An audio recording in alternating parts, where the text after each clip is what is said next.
The salvage vessel Starfall moved slowly through the twisted metal graveyard that floated in the darkness of space. Captain Hyenwoo pressed his face against the cold viewport, watching chunks of destroyed starships drift past like ghosts from forgotten wars. His weathered hands gripped the metal railing as he studied each piece of wreckage with the practiced eye of someone who had spent decades hunting for treasures among the dead. "Another empty day," muttered Dongwoo, the ship's pilot, as he adjusted their course around a massive piece of hull plating. "We've been searching this sector for 3 weeks and found nothing but scrap metal." The bridge of the Starfall was cramped and filled with the constant hum of recycled air and aging electronics. Warning lights blinked across multiple control panels, reminders that their ship was held together more by hope and spare parts than proper engineering. The crew of 7 had been working together for 5 years, salvaging valuable materials from the battlefields where humanity had fought its early wars among the stars. Janae sat hunched over her sensor station, young face illuminated by the green glow of her screens. At 24, she was the youngest member of the crew, but her talent for reading sensor data had saved their lives more times than anyone could count. Her fingers moved across the controls with practiced precision, filtering through the electromagnetic noise that made the Kepler graveyard such a dangerous place to navigate. "Wait," she said suddenly, her voice cutting through the quiet conversation that had been filling the bridge. "I'm picking up something different." Captain Hyenwoo turned from the viewport and walked over to her station. The rest of the bridge crew stopped their work and listened carefully. In their line of work, something different could mean either a fortune in salvageable technology or a deadly trap left over from the old wars. "What kind of different?" Hyenwoo asked, leaning over Janae's shoulder to look at her readings. "Oh, there's a ship out there," Janae replied, her excitement growing as she refined the sensor sweep. "It's huge, Captain. It's much bigger than anything we've seen in this graveyard. Here's the weird part. It's not broken apart like everything else. It looks almost ... intact." On the main display screen, static and interference slowly cleared to reveal the outline of a massive vessel. The ship was unlike anything in their computer databases. Its design was sleek and predatory, with sharp angles and weapon ports that spoke of a technology far more advanced than the crude warships that filled the rest of the graveyard. Strange symbols were carved into its hull, glowing faintly with an inner light that had somehow survived 8 centuries in the cold of space. "By all the stars," whispered Yoonji, their navigation officer, as she stared at the image, "that thing is ancient. Look at those hull markings. I've never seen writing like that before." Dr. Minho pushed his glasses up his nose and studied the ship's configuration. As the crew's medical officer and amateur archaeologist, he had seen plenty of old human technology, but this vessel made him nervous. The design is definitely human, but it predates everything in our historical records. This ship was built during the Dark Years, when Earth was still fighting the first alien invasions. Hyenwoo felt his pulse quicken. "We're legendary among salvage crews. Most had been destroyed or lost during humanity's desperate exodus from Earth, making them incredibly valuable to collectors and historians. But they were also dangerous, filled with experimental weapons and technologies that were barely understood even by their creators." "Life signs?" he asked, though he expected the usual answer. In 30 years of salvage work, he had never found a living soul aboard a derelict vessel. Janae's fingers danced across her console, sending deeper scanning pulses toward the ancient ship. Her expression changed from excitement to confusion as the data streamed back to her station. "Oh. This is impossible," she said, double-checking her readings. "Most of the ship is completely dead. No power, no atmosphere, no heat signatures. There's one section in the lower decks that's still active. It's running on some kind of minimal power system, and Captain ... She paused, looking up at him with wide eyes. "There's someone alive in there." The bridge fell silent except for the steady hum of their ship's engines. Dr. Minho stood up slowly, his face pale with disbelief. "After 800 years," he said, shaking his head. "No cryo system ever built has that kind of longevity. The power requirements alone would be impossible to maintain." "The readings don't lie," Janae insisted, pointing to her screen. "There's a single cryopod still functioning, and there's definitely a human life sign inside it. Weak but stable. He and Wu studied the image of the ancient ship, weighing the risks against the potential rewards. Boarding a derelict vessel was always dangerous, but this one carried additional concerns.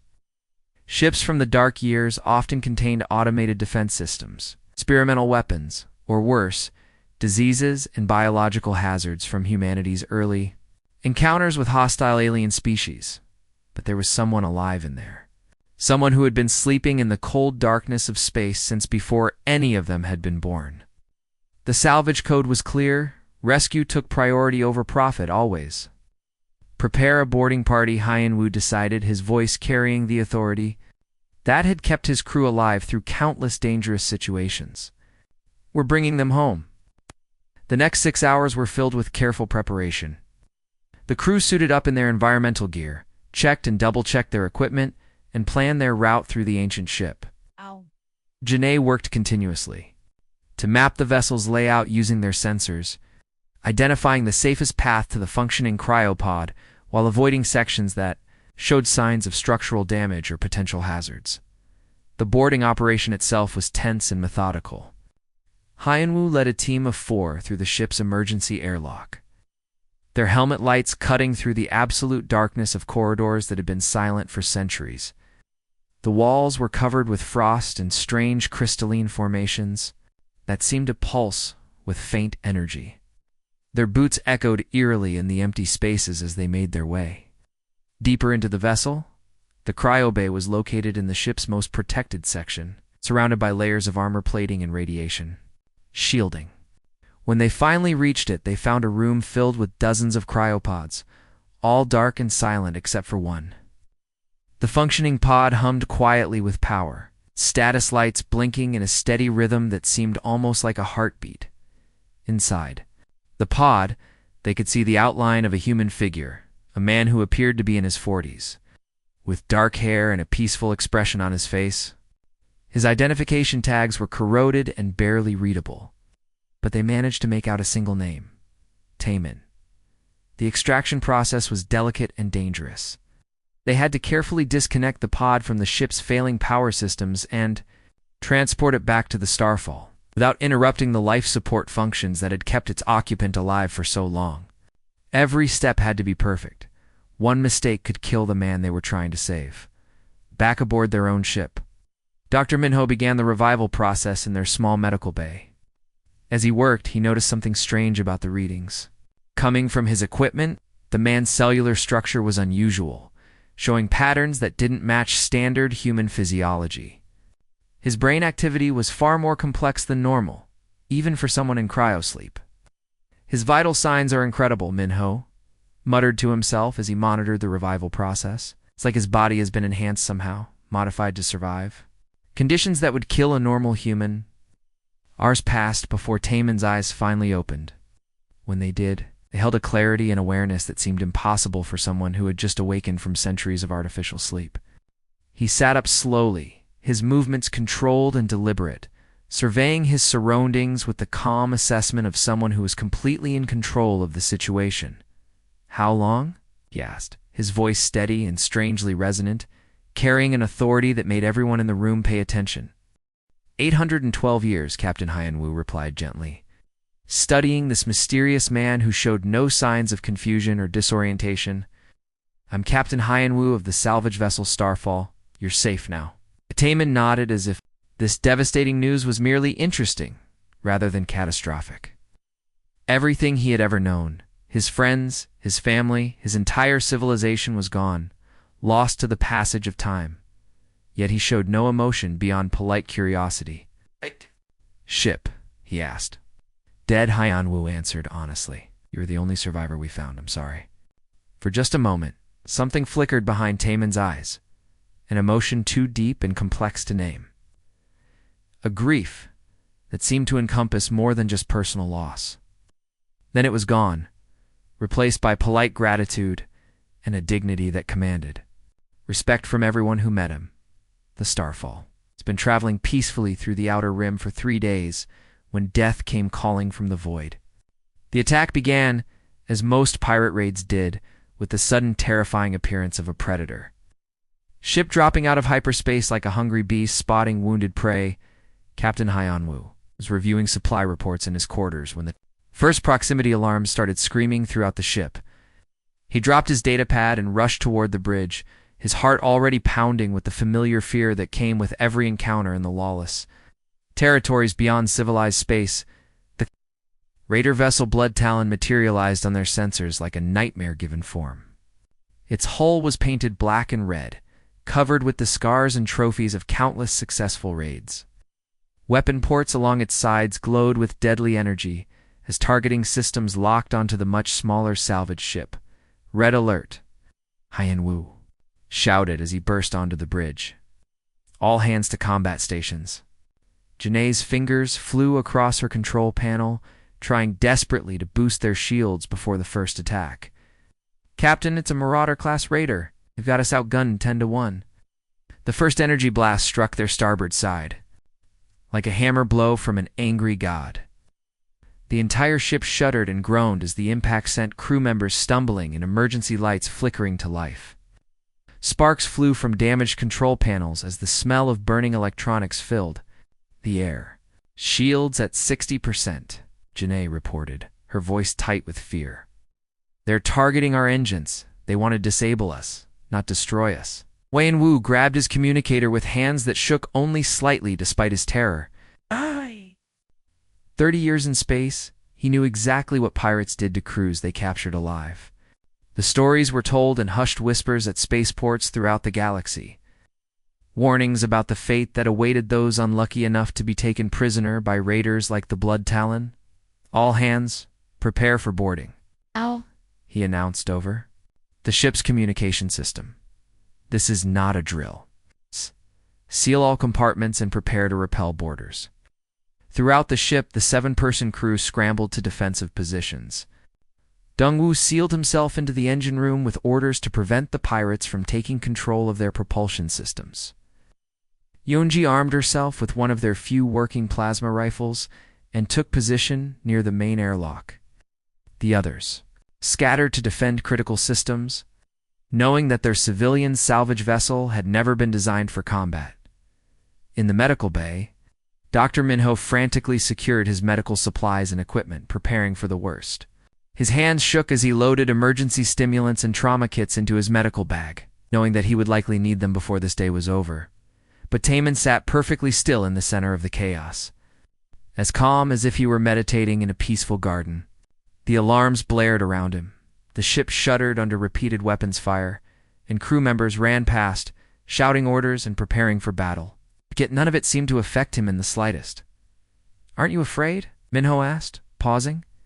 In his preparations to stare at this strange man who showed no reaction to their desperate situation, Taman's eyes were distant and unfocused, as if he were listening to voices that no one else could hear. When he spoke, his words carried a certainty that chilled the doctor to his bones. "They mean to take prisoners," Taman said quietly. "Your crew will suffer greatly before they die. The captain of that ship enjoys causing pain. It feeds something dark inside him that grew hungry long ago." "How could you possibly know that?" Minho demanded, his voice rising with panic and confusion. "You've been asleep for 800 years? How can you know anything about pirates or their methods?" Instead of answering, Taman stood and walked toward the door with movements that seemed to flow like water. As he passed through the corridor, something impossible began to happen. The lights overhead started flickering in perfect sequence, as if responding to his presence with some kind of electrical symphony. The ship's artificial gravity fluctuated around him, creating ripples in the air that distorted vision like heat. Waves rising from hot metal, the first boarding pods struck their hull near the cargo bay with a sound like thunder. Emergency seals activated automatically as the ship's computer detected the hull breach, but everyone knew it was too late. The pirates were already inside. 12 heavily armed raiders poured through the breach, their environmental suits gleaming. With advanced technology that put the salvage crew's equipment to shame, they moved with the deadly precision of predators who had hunted through countless ships, expecting nothing more than terrified civilians cowering before their superior firepower. Their leader was a mountain of a man named Kongde, whose face bore the scars of a dozen different battles fought in the dark spaces between worlds. His left eye had been replaced with a glowing red cybernetic implant that could see through walls and identify heat signatures. Both arms were mechanical, enhanced with strength that could crush steel. And his plasma rifle was modified with illegal military-grade components. Kangde had been raiding civilian ships for 15 years, building a reputation for brutality. That made merchant captains change course rather than risk encountering the Blood Talon. He took pleasure in the fear he saw in his victims' eyes, savoring the moment when they realized that their comfortable lives were about to end in pain and darkness. But as his team advanced through the cargo bay, they encountered something unexpected. A single figure stood in the corridor ahead of them, blocking their path to the rest of the ship. It was just a man wearing simple civilian clothes. No armor, no weapons, no apparent means of resistance. "Stand aside, old man," Kangde snarled, raising his plasma rifle and letting its charging coils glow with deadly energy. "We're not here to kill civilians if we don't have to, but we will if you force our hand." Taman looked at the pirate leader with an expression that might have been pity. His dark eyes seemed to see right through Kande's cybernetic enhancements and military-grade equipment, focusing on something deeper and more fundamental. "No," Taman said simply, his voice carrying a quiet authority that seemed to fill the entire corridor. "You won't." What happened next would be discussed and debated by the survivors for years afterward, though none of them could ever adequately explain what they witnessed. Some crew members claimed that Taman moved faster than human eyes could follow, becoming a blur of motion that disarmed 12 armed pirates in the space of a heartbeat. Others swore that he never moved at all, that the raiders simply froze in place as if time itself had stopped flowing around them. The security cameras recorded the entire encounter, but the footage only raised more questions. The video showed Taman standing perfectly still while waves of invisible energy rippled outward from his position. The 12 pirates stopped, mid-stride, their weapons freezing in their hands, their bodies becoming rigid as their eyes widened with sudden terror. Kangde's cybernetic implants sparked and flickered as some unseen force overwhelmed their circuits. His mechanical arms began to shake uncontrollably as warning messages flashed across his helmet's display. For the first time in 15 years of raiding, he felt genuine fear, not of death, but of something far worse. He felt small and powerless, like a child caught doing something shameful by a disappointed parent. "You will return to your ship," Taman said quietly, his voice somehow carrying to every corner of the vessel despite speaking barely above a whisper. "You will release any prisoners you've taken from other raids. You will find honest work among the outer colonies, or you will find peace in the void between stars. The choice is yours, but choose wisely." The pirates turned and walked back toward their boarding pod like sleepwalkers, their movements mechanical and synchronized. They filed through the breach in perfect order, sealed their pod, and departed without firing another shot. Within minutes, the Blood Talon had disappeared back into hyperspace, leaving the Starfall floating peacefully in the darkness.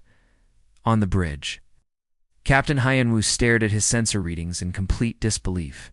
The entire encounter had lasted less than 10 minutes from start to finish, but it had defied everything he thought he knew about space combat and human nature. "They're just ... leaving," he whispered to himself. "Flying away?" Guinea's voice was barely audible as she pulled up the security footage on her console. "Captain, you need to see this recording. I don't think you're going to believe what happened down there." The video played in slow motion, showing Taman standing motionless while massive energy readings spiked around his position. The ship's sensors had detected power fluctuations that defied every known law of physics, readings that suggested forces beyond current human understanding. When Hyanwu found Taman later, the mysterious man was standing in the observation deck, staring out at the infinite expanse of stars with an expression of such profound sadness that it made the captain's heart ache just to see it. "What are you?" Hyanwu asked, though he was no longer sure he wanted to know the answer. Tae-Min remained silent for a long moment, his reflection ghost-like in the transparent aluminum of the viewport. When he finally spoke, his words carried the weight of centuries. I was human once, he said softly. That was a very long time ago, in a different universe than the one we inhabit now. Oh. Dr. Minho couldn't sleep after the encounter with the pirates. Something about Taemin's impossible abilities haunted his thoughts, driving him to seek answers in the depths of the night. He sat alone in his small laboratory, surrounded by glowing computer screens and the quiet hum of medical equipment.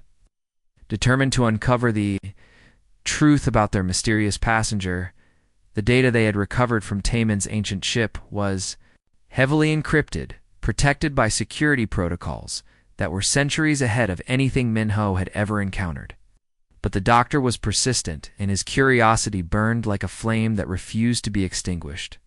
Hour after hour, he worked to crack the coded files, using every technique he had learned during his years, studying pre-colonial technology. When the first file finally unlocked at 3 a.m, Minho felt his blood turn to ice water. In his veins, the document header read Project Genesis classification level, Omega, authorized personnel only. My God, he whispered to himself, his hands trembling as he scrolled through page after page of scientific data that should never have existed. What did they do to him? The files painted a picture of humanity's darkest chapter, a secret history that had been carefully erased from all public records. 800 years ago, during the period historians called the Silent Decades, Earth had faced an invasion unlike anything in human experience. The enemy was not a conventional alien species seeking territory or resources. They were something far worse, creatures that existed primarily as energy beings, feeding on the life force of entire civilizations. The military had given them a simple name: the Devourers. Traditional weapons were useless against enemies that could phase in and out of physical reality at will. Nuclear missiles passed harmlessly through their energy forms, and conventional armies were drained of life before they could even engage the enemy. Within months of first contact, Devourers had consumed the populations of 3 entire star systems, growing stronger with each world they destroyed, faced with the extinction of the human race. Earth's governments had authorized research that crossed every ethical boundary ever established. Project Genesis was their last desperate attempt to create weapons that could fight beings of pure energy. By transforming humans into something similar, the experimental records made Minho sick to his stomach. Hundreds of volunteers had been subjected to procedures that pushed the boundaries of what the human mind and body could endure. Most died within hours of the treatment. Others survived but lost their sanity, becoming creatures of pure instinct that had to be destroyed for the safety of everyone around them. But one subject had not only survived the process, he had mastered it completely. Subject Alpha. Real name: Taemin Park. Age at time of treatment: 32 years old. Occupation: former Special Forces operator, who had volunteered for the project after losing his family to a devourer. Attack on the colony world of New Sol, the transformation process had taken 6 months of careful genetic modification, psionic enhancement, and neural restructuring. The scientists had literally rebuilt Taemin from the cellular level up, fusing his human consciousness with pure psionic energy until he became something that was no longer entirely human. The results had exceeded their wildest expectations. Taemin could manipulate matter at the molecular level, project his consciousness across vast distances, and generate energy fields that could stop starships in their tracks. He could read minds, control electronics with his thoughts, and exist in the vacuum of space without protection. He had become, in every sense of the word, a god among mortals. The war records showed that Taemin had single-handedly turned the tide against the Devourers. He hunted them through space like an avenging angel, destroying entire fleets of energy beings with powers that matched their own. Within 6 months of his deployment, the Devourer invasion had been completely eliminated. But victory had come at a terrible price. The power needed to save humanity had created something that could icily destroy it. Taemin's abilities grew stronger every day, and the scientists began to fear that they had created a threat greater than the one they had defeated. The psychological profiles made for disturbing reading. Taemin remained fundamentally human in his emotions and motivations, but the godlike power at his command was slowly changing him. He began to see ordinary humans as children who needed protection rather than equals who deserved respect. His decisions became increasingly unilateral, and he showed disturbing signs of believing that he knew better than everyone else. What was best for humanity? The final decision had been made by a secret council that included the most powerful leaders. On Earth, Tommen was too dangerous to exist in normal society, but too valuable to destroy. They convinced him that his work was done and that he deserved rest after his great sacrifice. The cryopod had been designed not just to preserve him, but to contain him, keeping his godlike abilities safely locked away until humanity might need them again. Minho was still reading the classified files when emergency alarms began screaming throughout the ship. The doctor jumped up from his workstation, nearly knocking over his coffee as red warning lights bathed his laboratory in crimson shadows. All hands to battle stations. Captain Hyenwoo's voice boomed through the communication system, carrying an edge of panic that made Minho's heart skip beats. We have multiple hostile contacts approaching. This is not a drill. The doctor rushed to the bridge, still carrying the datapad containing Tamen's files. What he saw on the main display made his knees weak with terror. 12 massive warships hung in space around them like hungry sharks, circling wounded prey. These were not pirate vessels or merchant raiders. They were ships of the hegemony fleet, the most feared military force in known space. Each warship was over a kilometer long, their black hulls bristling with weapons that could reduce planets to ash. They moved with the coordinated precision of a pack hunting together, their formation designed to prevent any possibility of escape. The lead ship's commander appeared on their communication screen, his face a mask of cold authority that spoke of absolute power and the willingness to use it without mercy. His uniform was perfectly pressed, his metals gleaming, and his eyes held the flat emptiness of someone who had ordered the deaths of millions without losing a single night's sleep. "Salvage vessel Starfall," the commander said in a voice like winter wind across a graveyard. "You are harboring a Class X threat to galactic security. Surrender the human-designated Tamen immediately, or be destroyed along with him." Hyenwoo stepped forward, his hands shaking despite his efforts to appear calm. "We don't know what you're talking about, Commander. We're just a civilian salvage crew. We don't have any weapons or military personnel aboard. Your sensor logs have been transmitted to our intelligence network through automated monitoring stations," the commander replied, his expression never changing. "We know exactly what he is capable of, and we know what he did to the pirate vessel that attacked you. You have 10 minutes to transfer the subject to our custody, or we will take him by force." The communication screen went dark, leaving the bridge in tense silence. Through the viewports, they could see the hegemony ships adjusting their positions, weapon ports glowing with the deadly light of charging energy cannons. It was then that Tamen appeared on the bridge, moving with that same fluid grace they had noticed before. But now, knowing what Minho had discovered in the files, his presence felt different. The air around him seemed to shimmer with barely contained energy, and every electronic system on the bridge flickered in response to his emotions. The crew instinctively stepped back from him, finally understanding that they had been traveling with something far more dangerous than they had ever imagined. This quiet, polite man who had thanked them for rescuing him was actually a weapon of mass destruction. A living god who could reshape reality with his thoughts. "I'm sorry, Captain," Tamen said quietly, his voice carrying genuine regret. "Had hoped to reach the human colonies before they found me. I wanted to disappear into the crowd, to live whatever life I could manage among my own people." "Who are they?" Hyenwoo demanded, gesturing toward the menacing fleet surrounding them. "What do they want with you?" Tamen's expression grew sad, and for a moment he looked incredibly old despite his youthful appearance. "They are the descendants of the same people who created me, Captain. Different names, different faces, different government, but driven by the same fear that has always controlled those in power, the fear of anything they cannot understand or control." Through the viewports, they could see the hegemony ships completing their attack formation. Targeting lasers painted red dots across the Starfall's hull as weapon systems locked onto their small vessel. In 8 minutes, those same weapons would reduce their ship to scattered atoms drifting in space. I won't let them harm your crew, Taman said, walking toward the airlock with determined steps. You saved my life and treated me with kindness when you had no reason to do so. Now let me return that favor. Wait. Gane called out, her young voice breaking with emotion. You can't go out there. Those are military warships with enough firepower to destroy entire cities. It's suicide. Taman paused at the threshold of the airlock and turned back to look at the crew that had become. In just a few short days, the closest thing to family he had known in 8 centuries. For the first time since his awakening, he smiled not with sadness or regret, but with something that might have been peace. No, child, he said gently. Adad.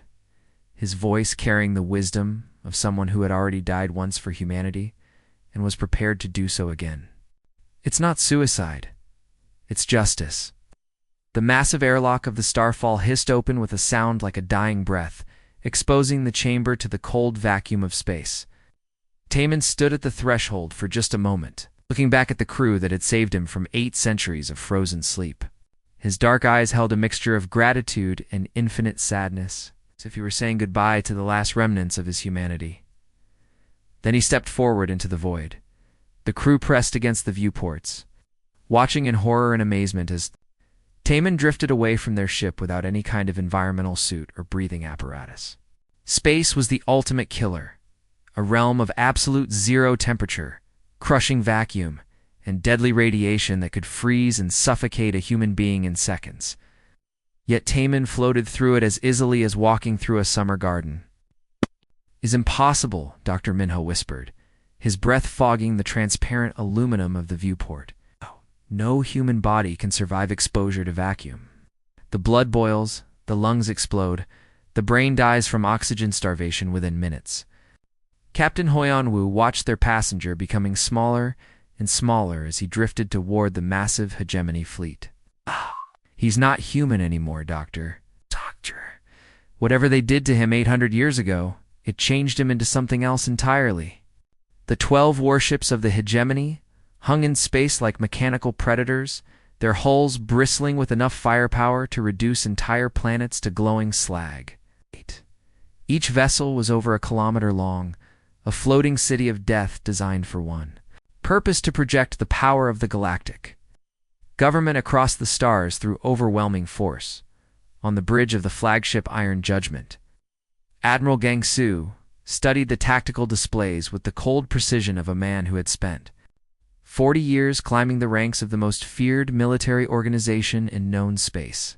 His weathered face bore the scars of countless battles, and his cybernetic left arm was a reminder of the day he had personally led the assault on the rebel fortress of New Carthage. "Sir, the target is approaching our position," reported his tactical officer, a young woman whose voice carried the crisp efficiency of someone trained from childhood to serve the hegemony without question. "Range is now 15 kilometers and closing. Should we open fire?"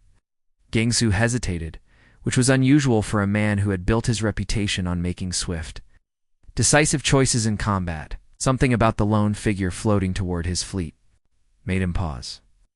There was no fear in the target's movements, no desperate attempt to dodge or weave.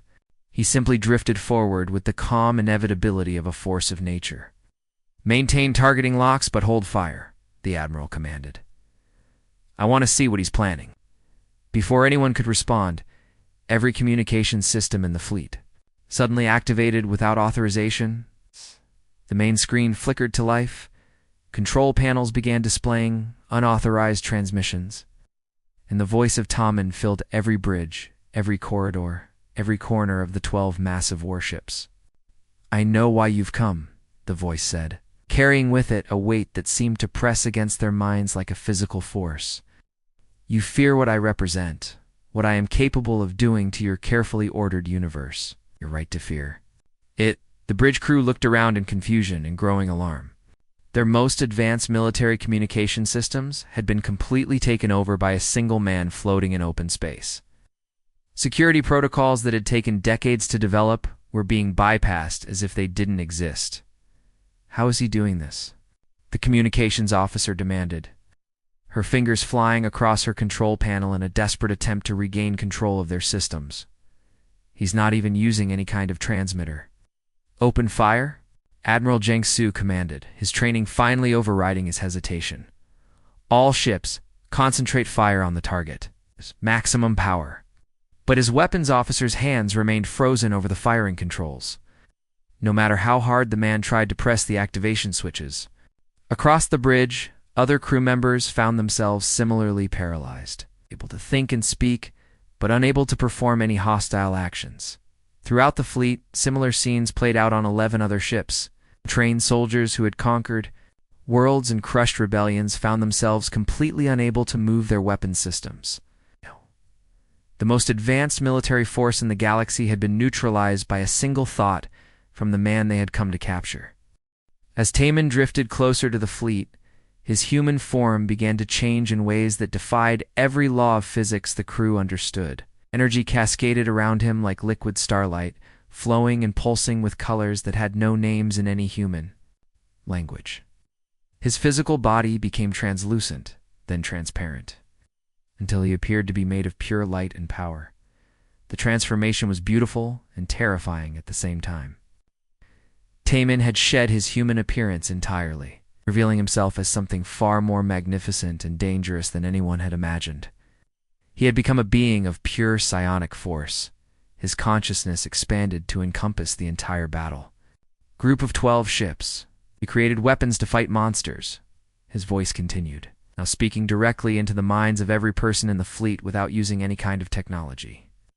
But in creating those weapons, you became the monsters you originally sought to destroy. Admiral Gangsu suddenly found his consciousness flooded with memories that weren't his own. He saw the peaceful farming world of Kepler 7 before the hegemony arrived, its green fields and laughing children reduced to ash by orbital bombardment. He experienced the terror of civilian populations being loaded onto transport ships and sent to labor camps in distant star systems. He felt the despair of entire civilizations watching their cultures being systematically erased, for the first time in decades. Admiral Jiang Su saw his life's work from the perspective of his victims. The noble mission of bringing order to the galaxy revealed itself as nothing more than conquest and oppression dressed up in patriotic rhetoric. I could destroy you all. Taman's presence filled their thoughts like sunlight filling a dark room. It would be simple. A single impulse of my will, and your fleet becomes cosmic dust scattered across light years of space. Your crews become memories that fade with time. Your empire crumbles into the same chaos you claim to prevent. Across 12 ships, hardened soldiers who had never shown weakness in the face of enemy fire found themselves weeping like children. They experienced every moment of terror and pain they had inflicted on others, felt every family they had torn apart, witnessed every world they had devastated. The hegemony's carefully constructed justifications crumbled before the weight of absolute truth. On the flagship, Admiral Gangsu fell to his knees as the full scope of his crimes crashed down upon him. He had commanded the deaths of millions, telling himself it was necessary for the greater good. Now he felt the individual pain of every person who had died because of his orders, and the weight of it threatened to crush his sanity. But destruction creates nothing, Taman continued, his mental voice carrying infinite compassion mixed with implacable judgment. And I have spent 8 centuries in the darkness between sleep and death, learning the true value of creation.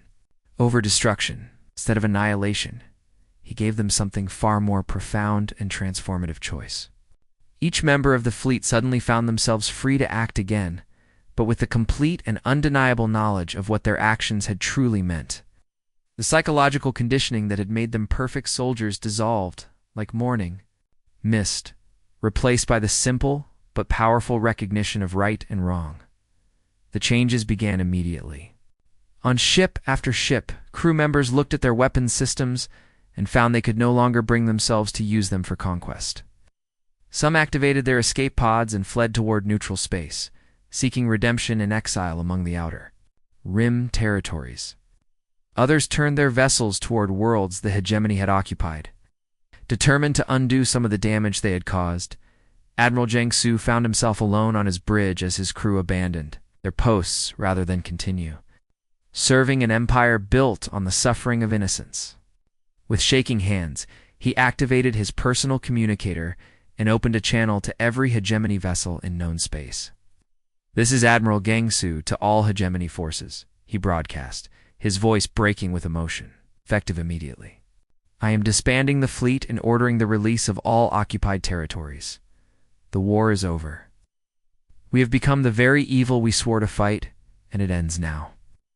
In the space between the fleets, Taemin's energy form began to slowly coalesce. Back into human shape, the demonstration of his true power had lasted only minutes. But in those few moments, he had fundamentally altered the balance of galactic civilization without firing a single shot or destroying a single ship. The most feared military force in known space had been transformed from an instrument of oppression into a catalyst for redemption. All through the simple application of truth and the restoration of moral choice, 3 months had passed since the day that changed everything. The massive hegemony fleet that once terrorized peaceful worlds now served a different purpose entirely. Some ships had been converted into mobile hospitals, traveling from system to system to heal the wounds left by decades of war. Others became construction vessels, helping rebuild the worlds they had once destroyed.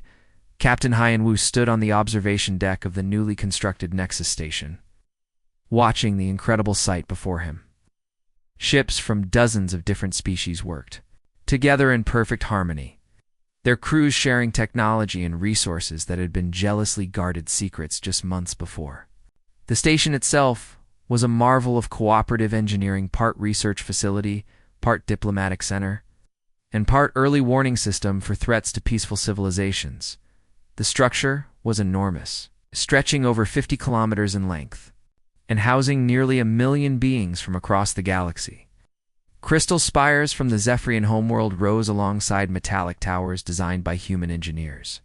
Organic biodomes created by the plant-like Verdani provided fresh air and food, while quantum processors built by the machine intelligence, called the collective processed information at impossible speeds. At the heart of it all was Taemin. He was no longer the quiet, mysterious passenger they had rescued from that ancient, derelict ship. The revelation of his true nature had changed him, allowing him to finally embrace what he had always been meant to be. Not a weapon of destruction, but a guardian of peace. "You've created something remarkable here," Hyan-Woo said as they walked. Through corridors filled with representatives from dozens of species, former enemies now worked side by side, united by the common goal of protecting innocent life throughout the galaxy. A group of Korthok warriors, the same species as the pirates, who had attacked them months ago, were teaching combat techniques to young Zephyrian peacekeepers.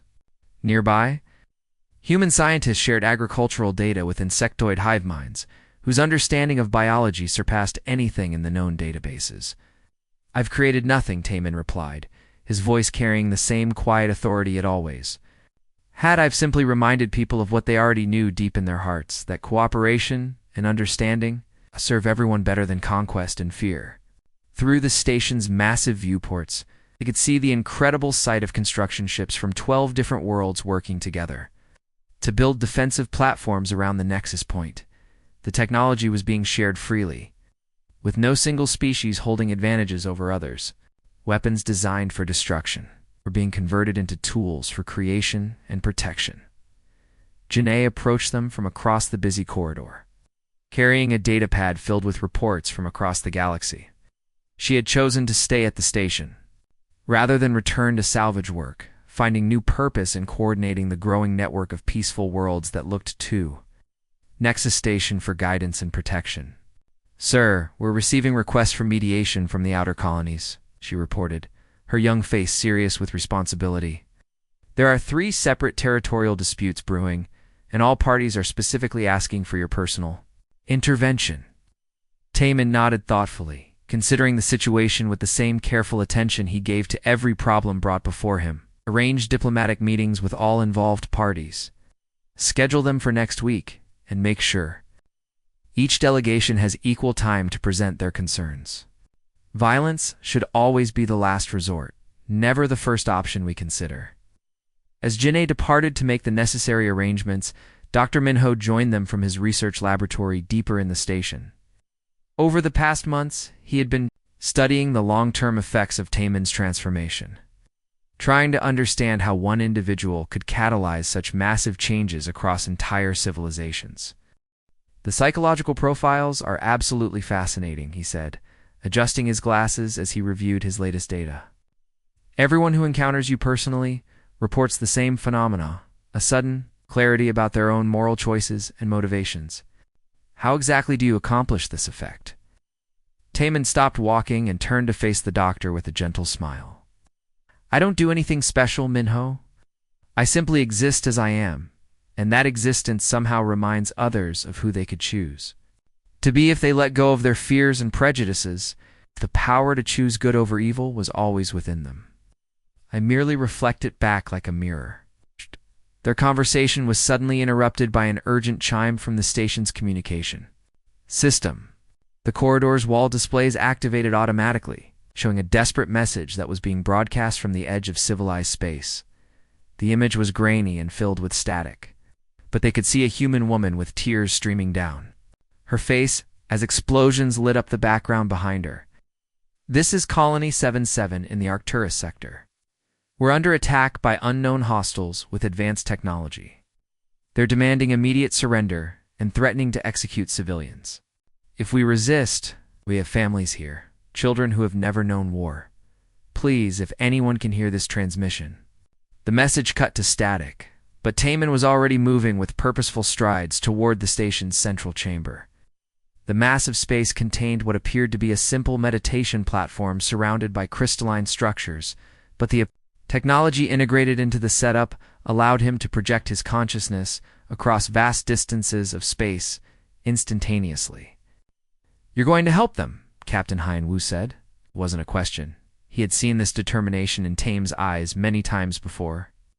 "It's what I was created to do," Taemin replied simply, stepping onto the platform as energy conduits began to glow with soft blue light.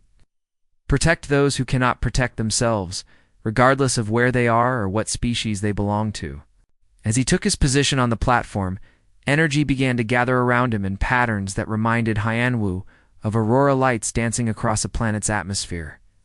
But this time, there was no fear or uncertainty among the watching crew. They had seen Taemin perform this miracle dozens of times, and each success filled them with pride and hope. "Will you ever be able to rest?" Dr. Minho asked quietly, his voice filled with concern for someone he had come to see as both patient and friend. Taemin's human form began to shimmer and become translucent as his consciousness prepared to span the incredible distances between star systems. "I slept for 800 years in that cryopod, Doctor. That was more than enough rest for several lifetimes." His awareness expanded beyond the station, beyond their star system, reaching across the cold void of space to touch the minds of whoever was threatening the innocent people of Colony 77. Once again, he would offer them the same choice he had given to the hegemony fleet and countless others since then. Continue down the path of violence and face the consequences of their actions, or choose to build something better with their lives. Most people, when faced with absolute truth about their choices, chose wisdom over destruction. But there were always those who refused to change, and for them, Taemin served as an implacable force of justice that could not be bargained with, corrupted, or defeated. The Guardian of the Galaxy prepared once again to answer the call of duty, knowing that as long as evil existed anywhere in the universe, there would always be those who stood ready to oppose it, with unwavering resolve and infinite compassion for the innocent. The end.